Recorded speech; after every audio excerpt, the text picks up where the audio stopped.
मैं डॉक्टर जमील आज आप लोगों को बताऊंगा एक स्टैंडर्ड इंट्यूबेशन ट्रॉली में आपको क्या क्या आर्टिकल्स क्या क्या सामान अरेंज करके रखना है। जब भी कोई पेशेंट आपकी इमरजेंसी में आपके आईसीयू में या फिर ओटी में सर्जरी के पहले कोई पेशेंट इंट्यूबेट करना होता है तो उसके लिए आपको ट्रॉली में क्या क्या इंस्ट्रूमेंट क्या क्या आर्टिकल्स अरेंज करके रखना होते हैं। तो आइए मैं आपको आज ये सब चीज़ें बताऊंगा कि आपको इंट्यूबेशन के पहले क्या क्या अरेंजमेंट करके रखना है।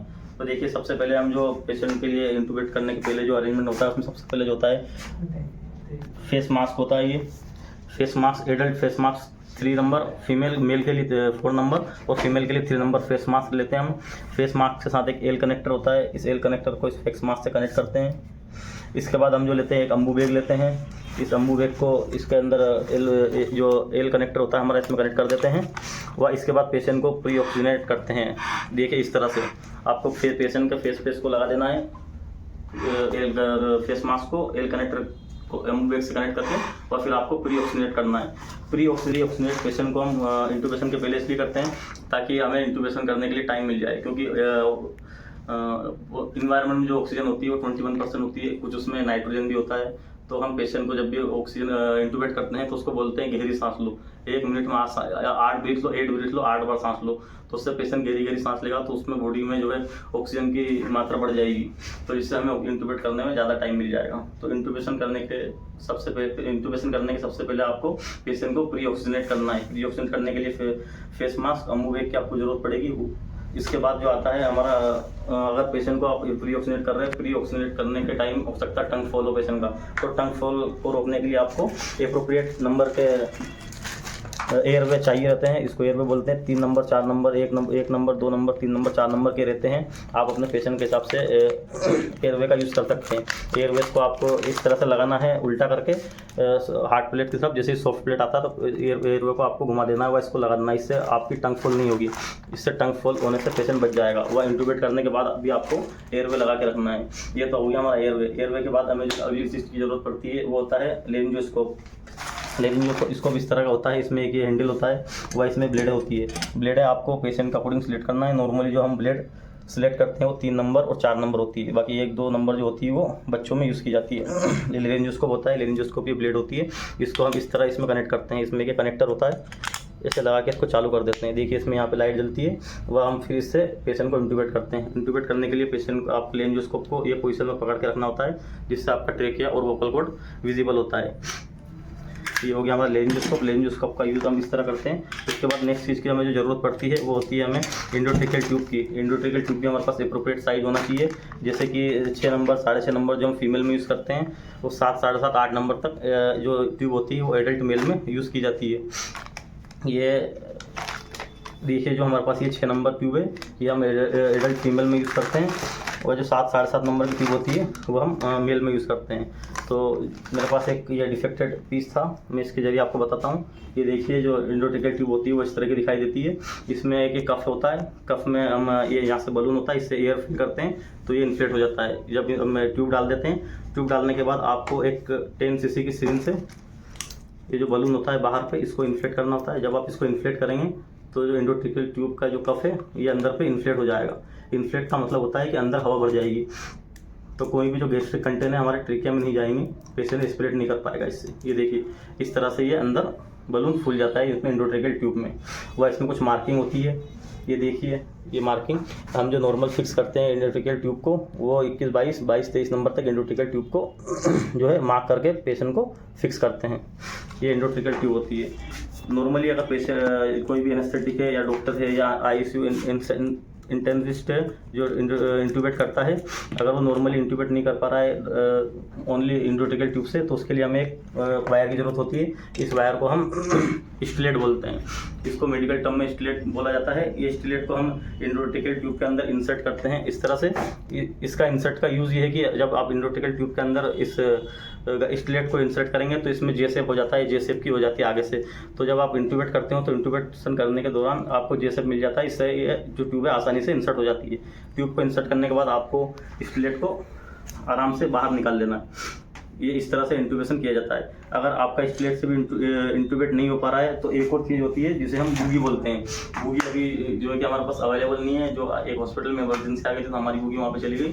तो मेरे पास एक ये ऑर्थो का वायर है, KOR इसको बोलते हैं हम। तो मैं आपको थोड़ा इसका एग्जाम्पल देकर बता रहा हूँ। जो बूगी है आप ये स्क्रीन पे देख सकते हैं, साइड में बूगी इस तरह की होती है। मैं भी आपको इससे बता रहा हूँ बूगी से इंट्यूबेट कैसे करते हैं। जब भी ट्रेकिया की नेरोइंग हो, पेशेंट बहुत ज़्यादा मोटा हो, फैटी हो, नेक शॉर्ट नेक हो, उस कंडीशन में आप जो है कि डायरेक्ट ट्यूब नहीं डलती, कभी कभी बहुत डिफिकल्ट होता है इंट्यूबेट करना, तो उस कंडीशन में हम बूगी का यूज़ करते हैं। बूगी का यूज़ कैसे करते हैं मैं आपको बताता हूँ। कि फ्लेक्सिबल वायर होता है प्लास्टिक का, इससे हम पहले इसको लेंजियोस्कोप की हेल्प से इसको ट्रेकिया में इंसर्ट करते थे वोकल कॉर्ड के अंदर। उसके बाद पीछे से हम इसमें ट्यूब डालते हैं, देखिए इस तरह से। उसके बाद इसमें ये ETT ट्यूब इस तरह से बूगी के अंदर हम डाल देते हैं। बूगी के अंदर से ट्यूब ऐसे अंदर ट्रेकिया के अंदर बूगी वो चले जाती है, इंडोट्रेकियल ट्यूब वोकल कॉर्ड के अंदर जाने के बाद हम बूगी को निकाल लेते हैं और पेशेंट को इंट्यूबेट कर देते हैं। इस तरह से फिर बूगी का यूज़ किया जाता है। बूगी का यूज़ है, आप बूगी को जो है साइड में स्क्रीन पे देख सकते हैं। इसके बाद जो नेक्स्ट चीज़ जो आती है वो है लिग्नोकेन लोग 2% जेली होती है। इंट्यूबेट करने के पहले आपको लिग्नोकेन जेली जो है कि ये जो अपना इंडोट्रेकियल ट्यूब है इसके टिप पे लगानी है आगे की साइड। वो इंडोट्रेकियल ट्यूब में 2 पोर्स होते हैं, एक तो देखिए आगे की साइड ही होता है, एक ही साइड में होता है। ये 2 पोर्स इसलिए होते हैं, अगर हमारी जो ट्यूब होती है पेशेंट को बहुत ज़्यादा सीक्रेशन है बलगम में, अगर एक पोर्स आगे का ब्लॉक हो जाता है तो साइड से पेशेंट वेंटिलेट होता है, इसके लिए इसमें 2 पोर्स होते हैं। ये हो गया हमारा इंडोट्रेकियल ट्यूब। तो वो साथ में अगर किसी पेशेंट को इंडोट्रेकियल ट्यूब नहीं जा रही है, ओरल इंट्यूबेशन हम नहीं कर पा रहे हैं, तो उस कंडीशन में पेशेंट को कभी कभी नेजल इंट्यूबेट किया जाता है। एक कंडीशन होती है कोई पेशेंट फेशियल ट्रॉमा का है जिसकी मेजर फेशियल सर्जरी होना है, उस कंडीशन में पेशेंट को हम ओरोफेरिंजियल इंट्यूबेशन ना करके नेजोफेरिंजियल इंट्यूबेशन करते हैं। ये नेजोफेरिंजियल इंट्यूबेट की जो होती है ये ट्यूब इस तरह की होती है, बहुत फ्लेक्सिबल होती है, इसको हम नोज के थ्रू इंट्यूबेट करते हैं। वह इस ट्यूब को इंट्यूबेट करने के लिए हमें ज़्यादातर इसकी स्लेट की जरूरत नहीं पड़ती, इससे डायरेक्ट इससे इंट्यूबेट कर देते हैं। पर इस ट्यूब को इंसर्ट करने के लिए हमें एक मेगल फोर्सेप्स की जरूरत पड़ती है, जिससे कि हम इस ट्यूब को ओरल कैविटी में आने के बाद वोकल कॉर्ड में इंसर्ट कर सकें। वह वोकल को इसका क्या बोलते हैं, इसको मेगल फोर्सेप्स। इसका यूज़ अगर ओरल कैविटी में कुछ फॉरेन बॉडी हो उसको रिमूव करने के लिए भी इसका यूज़ किया जाता है। ये इस तरह का दिखाई देता है, इसको हम मेगल फोर्सेप्स बोलते हैं। और उसके बाद आपको जब पेशेंट को इंट्यूबेट कर दें आप, तो इंट्यूबेट करने के बाद आपको डायनाप्लास होते हैं इस तरह के, डायनाप्लास से आपको पेशेंट को इससे फिक्स करना है। अगर पेशेंट को शेविंग हो, बाल हो दाढ़ी पे या मूंछ पे, तो ये डायनाप्लास कभी कभी किसी कंडीशन में चिपक नहीं पाते हैं, तो उस कंडीशन में आपको बैंडेज जो होती है 3 नंबर बैंडेज या 4 नंबर बैंडेज का रोल करके अच्छे से रस्सी टाइप उसको बना के उससे हम उसको बांध देते हैं कभी कभी। इसके बाद अगर हमारा पेशेंट को हम ना तो इंट्यूबेट कर पा रहे हैं ETT ट्यूब से, ना ही उसको हम नोजल वाइट ट्यूब डाल पा रहे हैं, उस कंडीशन में आपको इमरजेंसी में पेशेंट को कभी कभी हमें तुरंत ये जो है कि इस तरह की एक ट्यूब होती है, इसको ट्रेकियोस्टोमी ट्यूब बोलते हैं। ये ट्रेकियोस्टोमी जो ट्यूब होती है ये भी नंबर में आती है, जैसे कि मैंने आपको बताया था जो इंडोट्रेकियल ट्यूब होती है 6, 6.5, 7, 7.5 नंबर mm में आती है, इसी तरह ये भी होती है। देखिए जो हमारे पास अभी जो ट्यूब है ये 7.0 mm की है, 7.0 mm, इसे ट्रेकियोस्टोमी ट्यूब बोलते हैं। ट्रेकियोस्टोमी जो ट्यूब होती है जो हमारा एडम सेपल होता है, ये देखिए यहाँ पे जो मेल होते हैं उन पर जो प्रोसेस होती है बाहर निकली हुई बोन ट्रेकिया के यहाँ पे, इसको हम बोलते हैं एडम सेपल। एडम सेपल के थोड़ा नीचे थायराइड ग्लैंड होती है, उसके नीचे सेकंड और थर्ड जो अपना वो कार्टिलेज होता है, वहाँ पे एक इंसिजन देके इस ट्यूब को इंसर्ट किया जाता है इमरजेंसी में। अगर आपका ओरल इंट्यूबेशन नहीं हो पा रहा है तो उस कंडीशन में आपको ट्रेकियोस्टोमी ट्यूब को इंसर्ट करना होता है। वह फिर आप जब ये कर दें इंट्यूबेट कर दें, उसके बाद आपको एक माउंट कैथेटर होता है। माउंट कैथेटर को आपको इंट्यूबेट जो होता है जो ETT ट्यूब होती है इसको यहाँ पे कनेक्ट करना है। वह इधर पे आपको एक HLA फिल्टर होता है, HLA फिल्टर को लगा देना है और उसको फिर वेंटिलेटर से कनेक्ट कर देना है। उसके बाद जो हमारे पास कुछ सेडेटिव ड्रग्स है इंट्यूबेट करने के पहले पेशेंट को दी जाती है, उसके बारे में भी आपको नहीं बताऊंगा। उसके बाद जब आपका पेशेंट इंट्यूबेट हो जाए तो इंट्यूबेट के बाद आपको जब पेशेंट कुछ ओरल सिक्रेशन आ सकते हैं, पेशेंट को अगर एस्पिरेट किया हुआ है तो उसको आपको सक्शन करना रहेगा। तो सक्शन करने के लिए हमारे पास कुछ अप्रोप्रिएट साइड पे सक्शन कैथेटर है। यहाँ पे नॉर्मली जो हम यूज़ करते हैं 14 गेज का सक्शन कैथेटर यूज़ करते हैं। ये देखिए इस तरह का सक्शन ट्यूब होती है, इसको हम सक्शन मशीन में लगाते हैं, वह उससे पेशेंट का सक्शन करते हैं। सक्शन मशीन इस तरह की कुछ दिखाई देती है, देखिए आप सक्शन मशीन,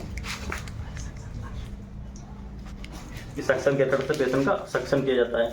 वह ये सक्शन कैथेटर होता है, इसको सक्शन सेट होता है कि पाइप, इस पाइप में इसको यहाँ पे कनेक्ट किया जाता है। इस पाइप को हम इसमें सक्शन मशीन में कनेक्ट करते हैं। ये जो है आपकी कंप्लीट प्री इंट्यूबेशन ट्रॉली है। अभी आप लोग को पूरा क्लियर हो गया होगा, कभी भी कोई पेशेंट को इंट्यूबेट करना हो तो उसके लिए हमें क्या क्या आर्टिकल्स की जरूरत लगती है, कैसे पेशेंट को इंट्यूबेट किया जाता है। अभी आप लोग कमेंट सेक्शन में जरूर बताएं, कमेंट करके नेक्स्ट वीडियो आप लोग को किस चीज़ पे चाहिए, किस प्रोसीजर पे चाहिए, वक्त चैनल को लाइक शेयर सब्सक्राइब करना ना भूलें।